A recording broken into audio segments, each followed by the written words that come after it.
Hello, this is Eazytarget coming back at you with another Diablo 3 video. In this video, I'm going to show you Witch Doctor Sage set. If you're on hardcore, it's going to be a little bit iffy for you, but it is definitely doable. This is almost a fresh character here. This is basically a fresh setup. Only has a few ancients on him. I think just that ring there, and that's just about it over here. And then the gems are 4, 0, 0. So you don't have to worry about leveling your gems up to make this build work. Just get the gear. So like the gear is the main thing. So this is going to work off of the new suit, the Mundunugu set, however you say that, and the Sage set. So the Sage set, you're going to need the belt, and then either hands, pants, feet, I guess even shoulders. What is it? It's feet, hands, or head. Oh my god, couldn't get that. But you can replace either one of those, whichever one's your worser one. Just go ahead and craft it at the blacksmith over here for your Sage set. I have a crappy pair on right now, so it's not even helping me out that good. Didn't even reroll anything off of it. But I do have protection gems in there just to help out for that. I have my barber in my hand, and you want your gazing demise as well. I have those in my hand just because I don't have a good one, or I don't even have a Sacred Harvester at all right now. But if you can get Sacred Harvester or the Barber and the Cube, that's what you want. You want to have the opposite one over here. You want to have the Ring of Royal Grandeur so we can have the sets for all of these guys over here as well. And this guy right here could be up to anything that you want. But right now I have it for the Frostburn just because that's what I had it for the normal set.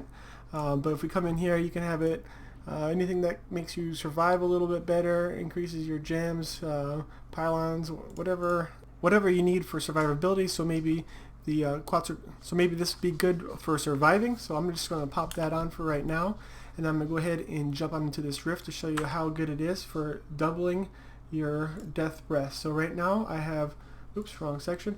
I have 110 Death Breath. Just going to pop into a normal rift. We're on T16, and let's go ahead and do this. Alright, so that was basically the run right there. I forgot to go over my skills. I just want to go over those with you real quick.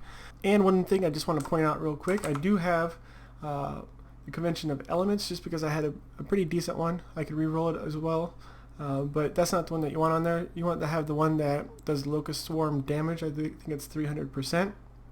This is just what I had left over after dying on my hardcore character. The Compass Rose and the Trevor's Pledge is pretty important too for staying alive. But these are my skills. Spirit Barrage, obviously it's doing your damage. Locust Swarm is there, especially if you have that ring to give that damage multiplication. I have the speed buff on the Spirit Walk, but you can use whichever one you like the best. Soul Harvest, we want to go ahead and do the one that gives you armor. That's just to keep you alive. You want to keep those stacks up when you're going through. Parnado, obviously for grouping up things. Big Bad Voodoo, I have it for the 5% life, just to keep you alive there. The Rush of Essence, just to keep your mana up as much as possible so you're not running out. If you run out, you won't be able to do damage. Spirit Vessel, obviously I'm playing on hardcore, so that keeps me alive. If you're not playing on hardcore, you can switch that out for anything that you want.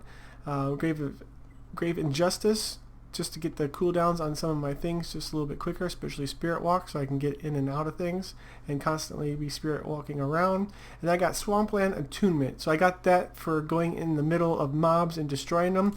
You could also swap that out for Confidence Ritual just to do a little bit more damage if you get better gear.